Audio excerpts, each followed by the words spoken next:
Sejam bem-vindos ao podcast Nutrição Retratada. O meu nome é António Pedro Mendes, sou nutricionista e tentarei esclarecer as questões sobre nutrição que mais dúvidas levantam, com o máximo de ciência, espírito crítico e bom senso.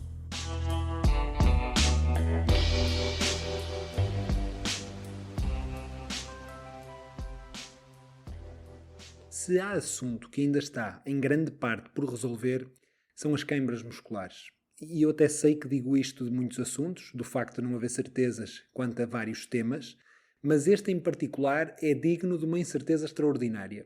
E isto porque parece haver vários fatores a explotar as queimbras e muito poucas soluções para as amenizar ou tratar. Ainda que das poucas soluções, algumas possam ser do foro nutricional. E é isso que exploraremos com detalhe. Vamos começar por definir de forma simples uma queimbra. É uma contração muscular contínua, ou seja, pode durar de alguns segundos até alguns minutos, involuntária, ou seja, existe sem que façamos por isso, e podem ser bem intensas e dolorosas, ocorrendo em diferentes contextos.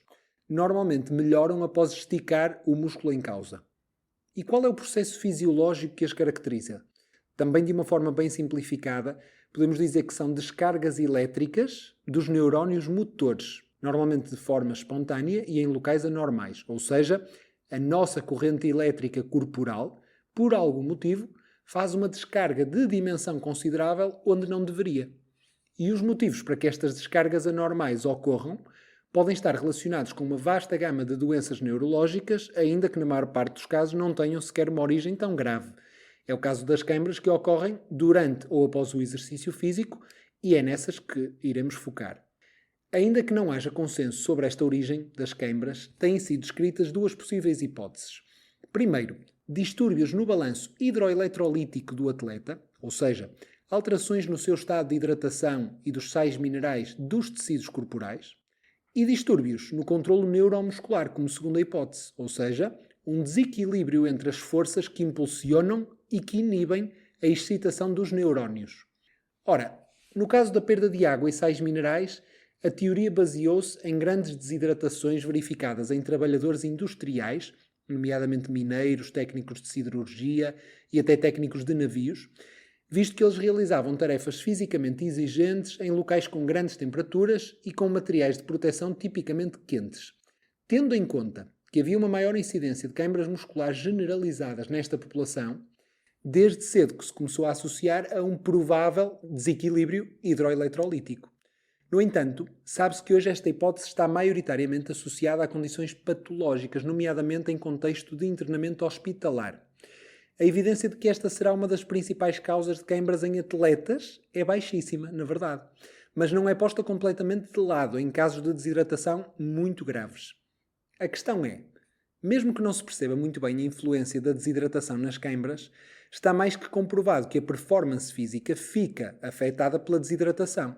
Por isso, por vários motivos, monitorizar bem a hidratação dos atletas com pesagens antes e depois do exercício, ou até com métodos mais específicos como a osmolaridade da urina ou a sua gravidade específica, podem ajudar a perceber se há ou não a necessidade de aplicar medidas corretivas. Portanto, mesmo que desidratação não seja a causa de queimbras, estar atento a possíveis desidratações que levem à diminuição de performance é absolutamente fundamental.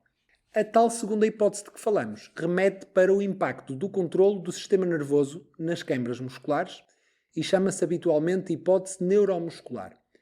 Parece ser a hipótese mais associada às queimbras associadas ao exercício e propõe que a ocorrência destas queimbras seja afetada por uma alteração no que se chama de feedback sináptico aferente, que leva a um aumento da atividade excitatória e a inibição fica diminuída, levando a uma maior atividade dos neurónios motores e maior atividade das células musculares.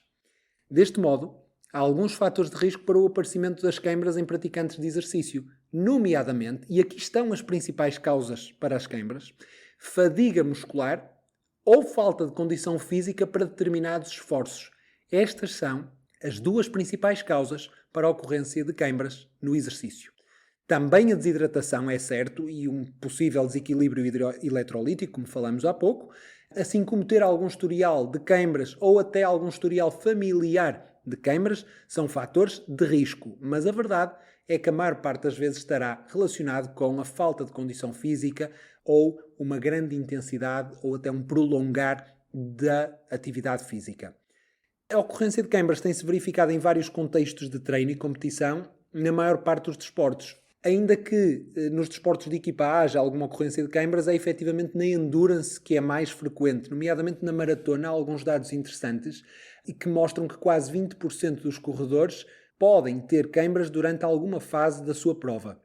Por outro lado, num estudo realizado em jogadores de futebol americano, verificou-se que a maior parte dos eventos de queimbras musculares, cerca de 95%, ocorreram quando as temperaturas estavam mais elevadas. Mas isto não significa propriamente que isso se deveu à desidratação nessas temperaturas mais elevadas. O que sabemos é que temperaturas mais elevadas levam a uma maior percepção de esforço e a um esforço real maior e, portanto, poderá estar relacionado precisamente com esse facto. Para além disso, a incidência de queimbras é maior nas primeiras 3 semanas de treino após regressar de férias, ok? O que pode remeter para menores índices de condição física e que convergem com maiores cargas de treino. Vamos agora às soluções nutricionais. Será que o magnésio pode resolver? A verdade é que o magnésio é um dos minerais exigidos pelo corpo para que haja transmissão nervosa e contração muscular e que está relacionado com a saúde musculoesquelética, portanto não há dúvidas. Ainda assim, para o magnésio ter o seu efeito, isto teria que estar relacionado com alguma falta de magnésio, algum desequilíbrio hidroeletrolítico, como temos vindo a falar. E isto não parece estar propriamente associado a quem faz exercício. Reparem, uma revisão recente da prestigiada instituição Cochrane concluiu que não há qualquer sustentação científica de que suplementar com magnésio possa ajudar às queimbras, nomeadamente nas queimbras idiopáticas, que são aquelas que ocorrem com frequência em repouso, por exemplo, quando se está a descansar, quando se está a dormir, em músculos mais pequenos, nomeadamente os do pé, são muito frequentes. Mas há muitas pessoas a jurar a pé juntos que quando suplementam com magnésio, há uma melhoria da severidade, portanto da gravidade, ou da frequência com que têm queimbras. E sabem porquê? Porque, em boa verdade, é impossível dissociar o efeito placebo. Parem, a maior parte das pessoas, quando verificam um aumento de queimbras, acaba por suplementar imediatamente com magnésio, porque isto foi uma ideia que lhes foi passada ao longo dos anos. Ora, aquela frequência aumentada de queimbras não vai durar a vida toda. Ela há de ter que melhorar com o tempo. Se a pessoa já estiver a tomar magnésio e a frequência ou a gravidade das queimbras melhorar, então a pessoa vai sempre tender a pensar que foi por causa do magnésio que a queimbra ficou resolvida. Mas a verdade é que a única coisa que nos pode validar que o magnésio ajuda às queimbras é a ciência. E a ciência é perentória. Não ajuda. Vamos agora tentar perceber se a ingestão de bananas pode ajudar. Ora, o único racional possível seria terem um interessante conteúdo de potássio e de magnésio. No caso do potássio, ele não parece ser sequer relevante na causa de queimbras. No caso do magnésio, acabamos de ver que também não é por aí. Por isso, banana é um tipo de fruta a considerar numa alimentação nutritiva e equilibrada, mas com certeza não salvará ninguém de ter queimbras. Portanto, se as bananas e o magnésio não funcionam, a que é que podemos recorrer? Porque eu no início do episódio prometi que teríamos aqui alguma solução nutricional.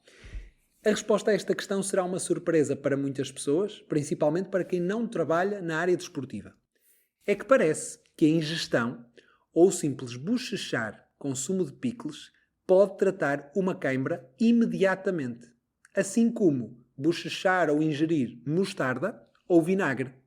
Ora, o que é que têm em comum mostarda, vinagre e sumo de picles? Têm em comum a sua grande quantidade de ácido acético. E quem experimenta ingerir ou bochechar com um destes ingredientes durante uma queimbra fica normalmente boquiaberto. É que em poucos segundos a queimbra resolve, como que por magia. Na maior parte dos casos, não resulta sempre, mas na grande maioria dos casos que já vi na prática, é efetivamente uma solução eficaz. E à partida até acontece de não voltar a ter queimbras nos vários minutos que se seguem a este bochechar. Por isso é que muitos de vocês já terão visto jogadores de futebol, em jogos mais longos ou de grande exigência física, a bochechar com alguma coisa. Essa alguma coisa é precisamente sumo de picles ou vinagre de cidra.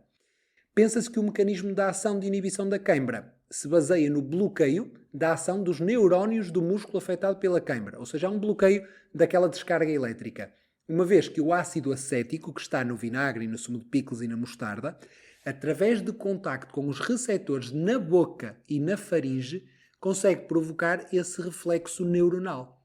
Para isso, basta bochechar 10 segundos e depois descartar o vinagre ou o sumo de picles. Há alguns investigadores a propor que até se ingira o vinagre ou o sumo de picles, porque na faringe ainda há alguns receptores que podem ser efetivos aqui neste tratamento da queimbra, mas a verdade é que estes investigadores possivelmente nunca colocaram sumo de picles ou vinagre na boca. É que o sabor não é propriamente fácil. E se bochechar soluciona o problema, na maior parte dos casos, então não há necessidade de continuar com uma maldade destas ao atleta.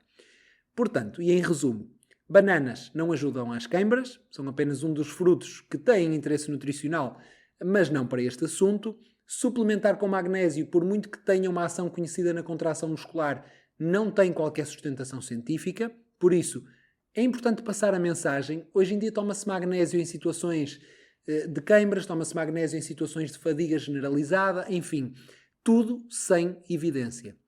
Por fim, experimente bochechar com sumo de picles durante 10 segundos quando tiver uma queimbra e eu creio que ficará surpreendido. Se gostou deste episódio e se achar que pode ser útil para mais alguém, partilhe-o. Ficarei muito agradecido por ajudarem a fazer chegar a mensagem a várias pessoas. Na próxima semana sairá um episódio especial em que vos deixarei a par de um projeto que já leva quase 2 anos de trabalho e quase 10 desde a primeira vez que o idealizei. Até à próxima semana.